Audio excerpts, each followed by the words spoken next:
স্বাগত নিউজ 24 সংবাদে। পুরো সংবাদে আপনাদের সঙ্গে আছি আমি নাফিসা হক। দেখছিলেন বিআরবি কেবল সংবাদ শিরোনাম। যাচ্ছি পুরো খবরে। জুলাই হত্যার বিচার, সংস্কার ও পিআর পদ্ধতিতে নির্বাচন সহ 3 দফা দাবিতে রাজধানীর সোহরাওয়ার্দী উদ্যানে শুরু হয়েছে ইসলামী আন্দোলন বাংলাদেশের মহাসমাবেশ। এই উপলক্ষে সকাল থেকেই সোহরাওয়ার্দী উদ্যানে দেশের বিভিন্ন স্থান হতে নেতাকর্মীরা আসতে শুরু করেন। সকাল 10টায় কোরআন তিলাওয়াতের মধ্য দিয়ে সমাবেশের আনুষ্ঠানিকতা শুরু হলেও মূল আনুষ্ঠানিকতা শুরু হবে দুপুর 2টায়। সমাবেশে বক্তব্য রাখবেন ইসলামী আন্দোলন বাংলাদেশের নায়েবে আমির ও চরমোনাই পীর মুফতি সৈয়দ রেজাউল করিম। এর আগে সকল আনুষ্ঠানিকতা শেষ করেছে ইসলামী আন্দোলন বাংলাদেশ। নেতাকর্মীরা মূল বক্তব্য শুনতে অধীর আগ্রহে অপেক্ষা করছেন। তারা বলছেন, আগামী নির্বাচন নিয়ে গুরুত্বপূর্ণ বক্তব্য রাখবেন নায়েবে আমির মুফতি রেজাউল করিম।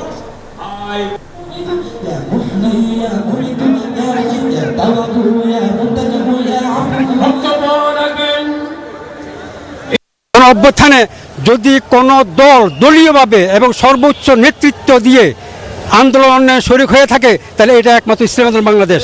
ইসলামিক যত দল আছে সমস্ত দলের আগামী নির্বাচনে ভোট বাক্স একটা হবে, এটাই আমরা চাই। 4 দফা দাবি আদায়ের জন্য আমরা ঐতিহাসিক সোহরাওয়ার্দী উদ্যানে সারা বাংলাদেশে হাজার হাজার লক্ষ লক্ষ নেতাকর্মী হয়েছি, একত্রিত হয়েছি। দর্শক, যেমনটি জানাচ্ছিলাম, সংস্কার, বিচার এবং পিআর পদ্ধতিতে জাতীয় নির্বাচন আয়োজনের দাবিতে আজ রাজধানীর সোহরাওয়ার্দী উদ্যানে সমাবেশ করছে ইসলামী আন্দোলন বাংলাদেশ। আর ইতিমধ্যেই শুরু হয়েছে সমাবেশের কার্যক্রম। আমরা আরো খবর জানবো। সমাবেশ স্থল থেকে আমাদের সঙ্গে যুক্ত হবেন সহকর্মী আরিফুল ইসলাম। আরিফ, জানাবেন মহাসমাবেশের কার্যক্রম শুরু হয়েছে কিনা এবং কি দেখছেন সেখানকার পরিস্থিতি, বিস্তারিত জানাবেন।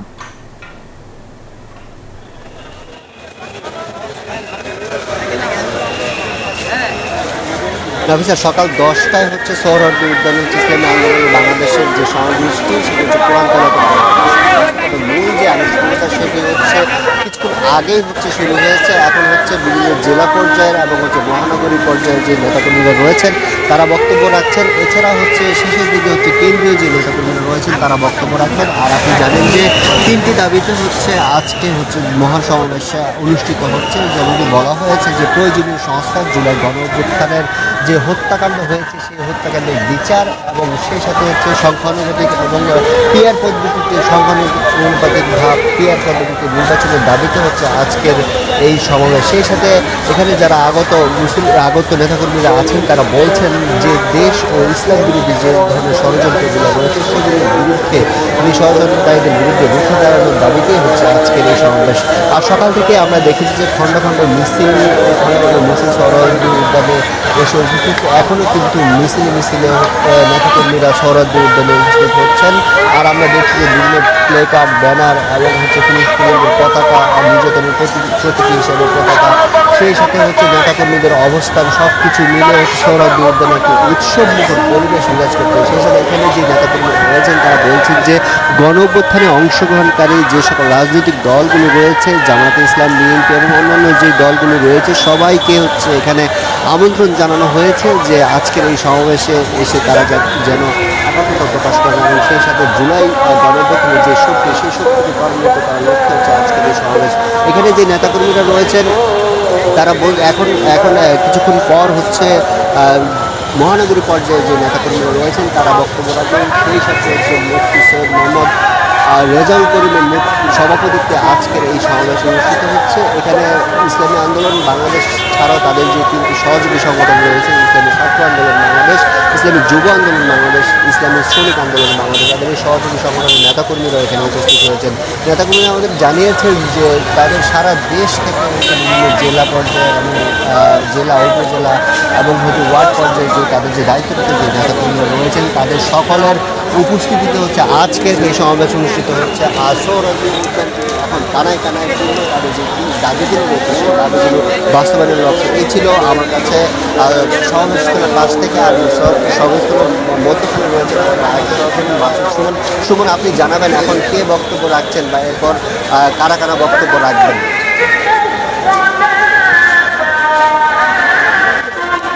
যদি আপনাদের বলি, এই মুহূর্তে কিন্তু দ্বিতীয় যে অংশটি অর্থাৎ সমাবেশের দ্বিতীয় পার্টের কার্যক্রমটি শুরু হচ্ছে।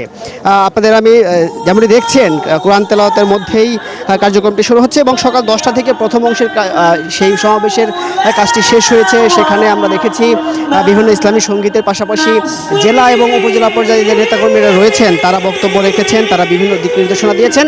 এখন এই সোহরাওয়ার্দী উদ্যানের ভেতরে চিত্রটি যদি আপনাদের বলি, গত বৃহস্পতিবার যেমনটি সংবাদ সম্মেলনে বলা হয়েছে ইসলামী আন্দোলন বাংলাদেশের পক্ষ থেকে 10 লাখ মানুষের সমাগম হবে এই সমাবেশে। এই সমাবেশে কিন্তু আমরা এই সামনের যেই যতটুকু প্যান্ডেল করা হয়েছে বা যতটুকু নির্ধারিত জায়গা করা হয়েছে সেখানে কিন্তু কানায় কানায় পূর্ণ হয়ে গিয়েছে এই ইসলামী আন্দোলন বাংলাদেশের সমাবেশের নেতাকর্মীদের। পাশাপাশি আশেপাশেও কিন্তু বেশি এলাকা জুড়েই এই নেতাকর্মীরা এখনও আসছেন, সকালেও ছোটো ছোটো মিছিল নিয়ে এসেছেন। তাদের সাথে আমরা কথা বলেছি, তারা যেমনটি বলছেন যে এই যে 1987 সালের প্রতিষ্ঠার পর ইসলামী খেলাফত কায়েমের পাশাপাশি দেশে শান্তি শৃঙ্খলা বজায় রাখার জন্য বিভিন্ন সময় এই দলটি আন্দোলন সংগ্রাম করে এসেছে। সেই সংগ্রামের পরবর্তী সময়ে বর্তমানে যে 3টি এজেন্ডা নিয়ে তারা আজকের এই সমাবেশ ডেকেছে, সেই 3টি দাবি আদায় করার জন্য তাদের এই সংগ্রাম চলবে। বলছেন যে এই যে নির্বাচনের পাশাপাশি সুষ্ঠু নির্বাচন এবং সংস্কার, পাশাপাশি জুলাই আন্দোলনে নিহতদের বিচার সব কিছু মিলিয়ে তারা নির্বাচনের যে যতগুলো নেতা বক্তব্য দিয়েছেন এখন পর্যন্ত সকালের প্রথম সেশনে, তারা বলেছেন যে নির্বাচনের সুষ্ঠু একটি ডেট খুব ম্যান্ডেটরি নয়। তারা বলছেন নির্বাচনটি যেন সুষ্ঠু হয় এবং প্রয়োজনীয় যে সংস্কারগুলো রয়েছে, বিশেষ করে রাষ্ট্র সংস্কার, পাশাপাশি এই জুলাই আন্দোলনে নিহতদের বিচার, এগুলো শেষ করার পরে তারা একটি সুষ্ঠু নির্বাচন চেয়েছেন। বলছেন যেই পন্থায় এখন আগাচ্ছে সেইভাবে একটি সুষ্ঠু নির্বাচন দেওয়া সম্ভব নয়। তাদের যে দাবি রয়েছে সেই দাবি মেনে নিয়ে একটি নির্বাচন দেওয়ার তারা প্রত্যাশা করছেন। এবং এই যে আজকের সমাবেশটি রয়েছে, সমাবেশে যেমনটি বলা হয়েছিল সমাবেশ পরিচালনার জন্য বিশেষ করে 24 সদস্যের কমিটি গঠন করে দেওয়ার পাশাপাশি এই সমাবেশে বিভিন্ন স্তরে নেতাকর্মীরা ভাগ হয়ে তাদের কাজগুলো সম্পন্ন করেছেন। না, যারা এসেছেন তারা বলছেন তারা দলীয় নেতাদের অপেক্ষায় রয়েছেন, শীর্ষ নেতাদের অপেক্ষায় রয়েছেন, তারা বক্তব্য দিবেন, দিক নির্দেশনামূলক বক্তব্য শুনবেন, সেই আলোকে তারা পরবর্তী কার্যক্রম চালিয়ে যাবেন, এমনটি কিন্তু এখান থেকে বলা হচ্ছে। এবং আপনাদের আরেকটি বিষয় আমি জানিয়ে রাখি যে এর আগে যেই সংবাদ সম্মেলনটি করা হয়েছিল সেখানে কিন্তু এই সংখ্যানুপাতিক নির্বাচনের দাবিটি সেটাই কিন্তু মূল প্রাধান্য পাচ্ছে এখানে। তারা বলছেন এর আগেও যতগুলো নির্বাচন হয়েছে, নির্বাচনের নামে প্রহসন হয়েছে, সেটি আর তারা চায় না। আপনারা দেখছেন যে এই ইসলামী আন্দোলন বাংলাদেশের যে প্রতীক, দলীয় প্রতীক হাত পাখা, সেটি নাড়িয়ে কিন্তু এখানে যারা নেতাকর্মীরা যারা এসেছেন তারা সবাই উৎফুল্ল প্রকাশ করেছেন। কিছুক্ষণ আগে এখানে জোহরের নামাজ অনুষ্ঠিত হয়েছে এবং অল্প কিছুক্ষণের মধ্যেই দলের নেতারা আসবেন এবং এই মহাসমাবেশে যেমনটি আমাদের শুনেছি যে দাওয়াতের কার্যক্রমটি ছিল, সেখানে তাদের এই যে নির্বাচনের যেই দাবিটি করা হচ্ছে সেই দাবি মেনে নিয়ে যেসব দল মেনে নিয়েছেন তারা এখানে আসবেন এবং অন্যান্য যে রাজনৈতিক দলগুলো রয়েছেন যারা জুলাই আন্দোলনের পক্ষে ছিলেন এবং ফ্যাসিস্টের বিরুদ্ধে ছিলেন তারাও আসবেন, তাদেরকে দাওয়াত দেওয়া হয়েছে। এই ছিল আমার কাছে সোহরাওয়ার্দী উদ্যান থেকে সর্বশেষ। মাসুদ সুমন এবং আরিফুল ইসলাম, আপনাদেরকে ধন্যবাদ। শাস্তির হুমকি উপেক্ষা করে এনবিআর চেয়ারম্যানের অপসারণের দাবিতে কমপ্লিট শাটডাউন এবং মার্চ টু এনবিআর কর্মসূচি পালন করছে প্রতিষ্ঠানটির কর্মকর্তা ও কর্মচারীরা। এনবিআর সংস্কার ঐক্য পরিষদের ব্যানারেই চলছে এই কর্মসূচি। শনিবার সকাল থেকে আগারগাঁওয়ের এনবিআর ভবনে অবস্থান নেন কর্মকর্তা কর্মচারীরা। তবে সকাল 10:30টার পর এনবিআর ভবন অবরুদ্ধ করে ফেলে আইন শৃঙ্খলা বাহিনী। প্রতিষ্ঠানটির ভেতরে ও বাইরে বিপুল সংখ্যক আইন শৃঙ্খলা বাহিনীর সদস্য অবস্থান নেন। আর মার্চ টু এনবিআর সফল করতে ঢাকা এবং ঢাকার বাইরের বিভিন্ন জেলার কর, কাস্টমস ও ভ্যাট অফিসের কর্মকর্তা ও কর্মচারীরা আসছেন। তারা এনবিআর ভবন এবং ভবন সংলগ্ন ফুটপাতে অবস্থান নেন।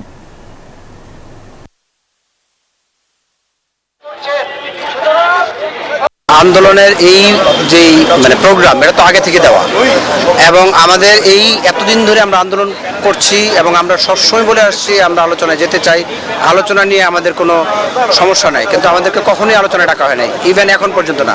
আপনি দেখেন গতকাল মেম্বার মহোদয়দেরকে নিয়ে বসা হয়েছে, অথচ আমরা এই আন্দোলনের মূল স্টেক হোল্ডার আমরা। আগামী 1 তারিখে যখনই বসবেন, যখনই ডাকবেন, এর আগেও যদি ডাকেন আমরা আলোচনা যাব, আমরা আলোচনার জন্য অপেক্ষা করছি। এই বিষয়ে আরো খবর শোনাতে এনবিআর প্রাঙ্গণ থেকে যোগ দিচ্ছেন সহকর্মী আল মোহাইমিনুল খান।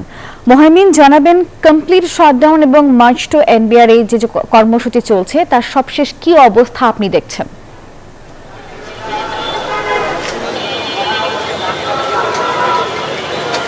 নাফিসা, ধন্যবাদ আপনাকে। আমি এই মুহূর্তে আছি এনবিআর ভবনের মূল ফটকের ঠিক সামনেই, যেখানে কিন্তু আজকে road to march to NBR পালিত হয়েছে এবং তারপরে কিন্তু এখন এই মুহূর্তে এনবিআর চলছে কমপ্লিট শাটডাউন।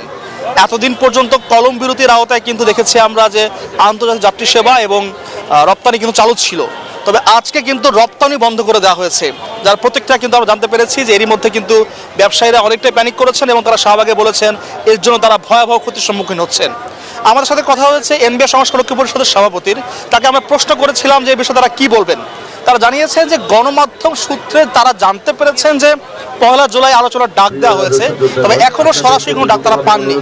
যদি সরাসরি ডাক তারা পান তাহলে 1 জুলাই তারা আলোচনায় বসবেন, যদি এর আগেও ডাকা হয় তারা আগেও বসতে রাজি আছেন, তবে তার আগ পর্যন্ত এই কমপ্লিট শাটডাউন চলবে। এবং একই সাথে কিন্তু সারা দেশের যত এনবিআর অনুবিভাগ রয়েছে, কর, কাস্টমস, ভ্যাট, তাদের কর্মকর্তারা কিন্তু ঢাকায় আসছেন এবং এনবিআর সামনে আসছেন এবং কিছুক্ষণ পরে কিন্তু এখানে প্রেস ব্রিফিং হবে, তারা তাদের পরবর্তী কর্মসূচি জানাবেন।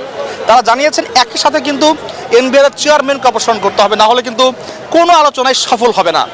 এবং আমরা বলেছিলাম যে যা ব্যবসায়ীদের ক্ষতি হচ্ছে সে বিষয়ে তারা কি বলবে। তারা জানিয়েছেন যদি এখন সংস্কারের বিষয়ে কথা না ওঠে তাহলে লং টার্মে গিয়ে এটি নাকি আরও বড় প্রভাব পড়তে পারে বলেই তারা এখনও আন্দোলন চালিয়ে যাচ্ছেন বলে আমাদের জানিয়েছেন। এনবিআর ভবন সামনে থেকে এই ছিল এখন পর্যন্ত আমার কাছে সর্বশেষ তথ্য। ধন্যবাদ নাফিসা আপনাকে। মহিমিন, আপনাকেও ধন্যবাদ আমাদের সঙ্গে যুক্ত হওয়ার জন্য। এনবিআর এর কমপ্লিট শাটডাউনের ঘোষণায় বড় ধরনের প্রভাব পড়বে ব্যবসা বাণিজ্যে, এমন অভিযোগ করেছেন দেশের শীর্ষ ব্যবসায়ী সংগঠনের নেতাকর্মীরা। রাজধানীর একটি হোটেলে জাতীয় রাজস্ব বোর্ড এনবিআর এর বর্তমান অচলাবস্থার পরিপ্রেক্ষিতে সংবাদ সম্মেলনে এসব কথা বলেছেন তারা। আরও বলেন, এনবিআর এর আন্দোলনের কারণে আমদানি রপ্তানি খাত জিম্মি হয়ে পড়েছে, যা দেশের অর্থনীতির জন্য একটি অশনি সংকেত।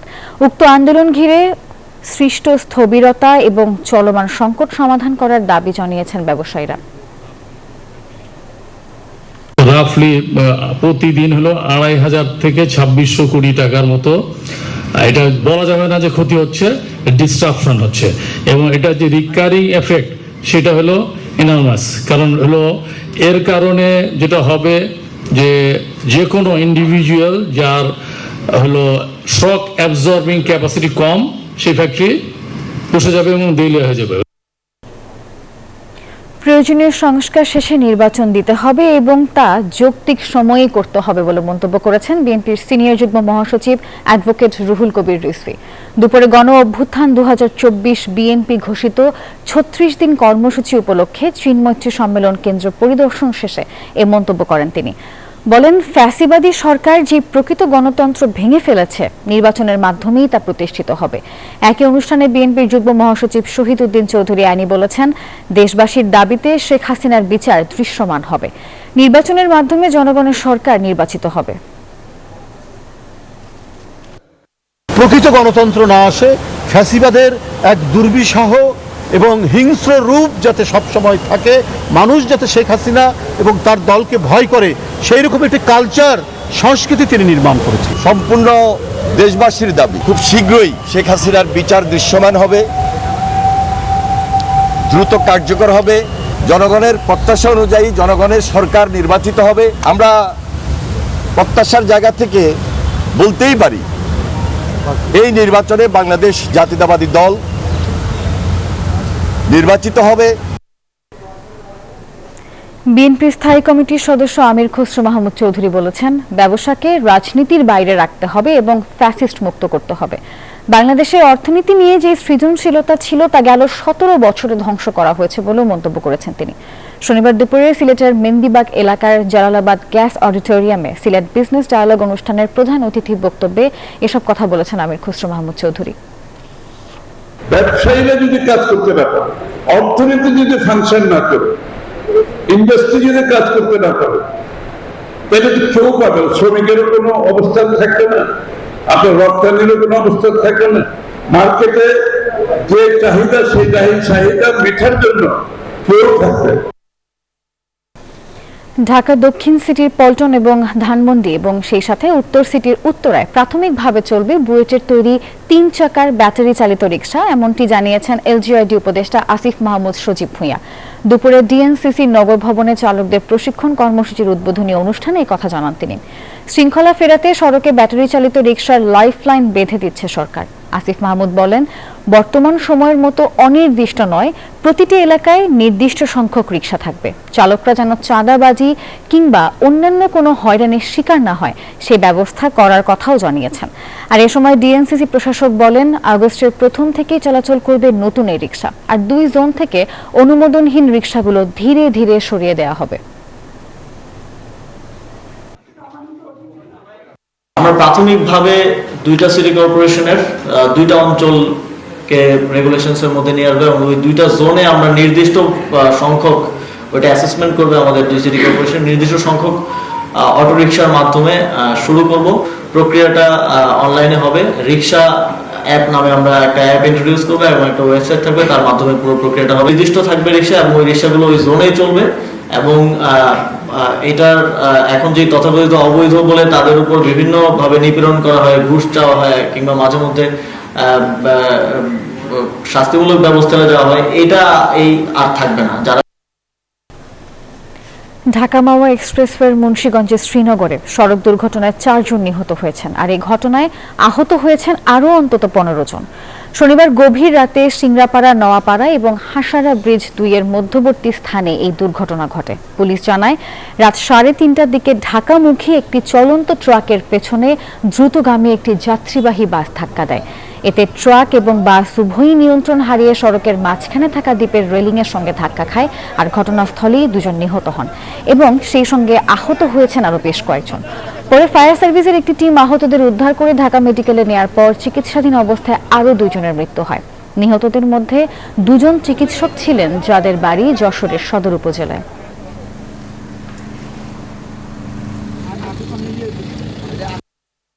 ঢাকা মাওয়া এক্সপ্রেসওয়েতে ট্রাক এবং একটি বাস সড়ক দ্বীপের রেলিংয়ের সাথে ধাক্কা খায়, ফলে ঘটনাস্থলেই 2 জন মারা যায় এবং বেশ কয়েকজন আহত হয়। আহতদেরকে উদ্ধার করে শ্রীনগর ফায়ার স্টেশন উন্নত চিকিৎসার জন্য ঢাকায় প্রেরণ করেছে। স্থলপথে বাংলাদেশ থেকে পাটজাত পণ্য এবং কাপড় আমদানিতে নিষেধাজ্ঞা দিয়েছে ভারত। শুক্রবার সকালে এমন সিদ্ধান্ত নিয়েছে নয়াদিল্লি। তবে স্থলবন্দর দিয়ে আমদানিতে নিষেধাজ্ঞা দিলেও দেশটির নাহবা সেবা সমুদ্র বন্দর দিয়ে আমদানি করা যাবে। এর আগে গত মে মাসে নিজেদের স্থলবন্দর দিয়ে বাংলাদেশের তৈরি পোশাক আমদানিতে নিষেধাজ্ঞা দিয়েছিল ভারত। ওই সময় এই পণ্য শুধুমাত্র মহারাষ্ট্রের নাহবা সেবা এবং কলকাতা বন্দর দিয়ে আমদানির সুযোগ রেখেছিল দেশটি। ভারতের বৈদেশিক বাণিজ্য অধিদপ্তর জানিয়েছে, ভারত হয়ে নেপাল ও ভুটানে পরিবহন করা বাংলাদেশি পণ্যের ক্ষেত্রে এই নিষেধাজ্ঞা কার্যকর হবে না। তবে নেপাল এবং ভুটান হয়ে বাংলাদেশ থেকে ভারতে এই পণ্যগুলোর পুনঃরপ্তানির অনুমতি দেওয়া হবে না।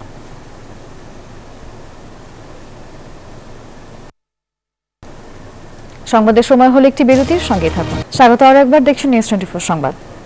বিনিয়োগ পরিকাঠামো আরও সুগম করতে এবং বিনিয়োগকারীদের সার্বিক অভিজ্ঞতা উন্নত করতে বাংলাদেশ বিনিয়োগ উন্নয়ন কর্তৃপক্ষ বিডার নতুন নকশাকৃত ওয়েবসাইট আজ থেকে আনুষ্ঠানিকভাবে চালু হয়েছে। শনিবার সকালে সংস্থাটির জনসংযোগ কর্মকর্তার পাঠানো প্রেস রিলিজে বলা হয়, নতুন প্ল্যাটফর্মে বিডার এফডিআই হিটম্যাপে চিহ্নিত বিনিয়োগের সম্ভাবনাময় খাতগুলোকে বিশেষভাবে গুরুত্ব দেওয়া হয়েছে। নতুন ওয়েবসাইটে বিনিয়োগকারীদের জন্য গুরুত্বপূর্ণ সেবা, নীতিগত দিক নির্দেশনা এবং বিভিন্ন মন্ত্রণালয় ও বিনিয়োগ সংশ্লিষ্ট সংস্থার নির্ধারিত ফোকাল পয়েন্টদের হালনাগাদ তথ্য অন্তর্ভুক্ত করা হয়েছে। ওয়েবসাইট পুনর্বিন্যাসের পাশাপাশি বিডার লোগোটিও নতুনভাবে রূপায়ণ করা হয়। এই প্ল্যাটফর্মটি বাংলাদেশের বিনিয়োগ বান্ধব পরিবেশ গঠনের অঙ্গীকার সম্পর্কে বিনিয়োগকারী ও অংশীদারদের আরও স্পষ্ট ধারণা দিতে কাজ করবে বলে প্রেস রিলিজে জানানো হয়েছে।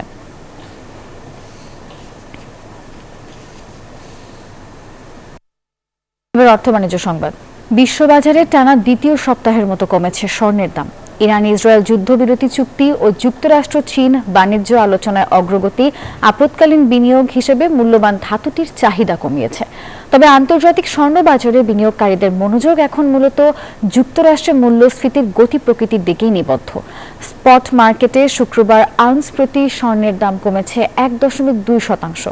প্রতি আউন্সের মূল্য নেমেছে $3,288.55।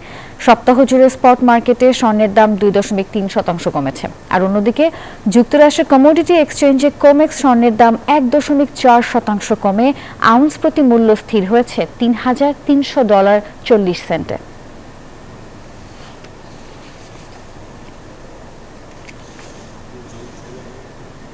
আবারও বিরতি নিচ্ছি, সঙ্গেই থাকুন।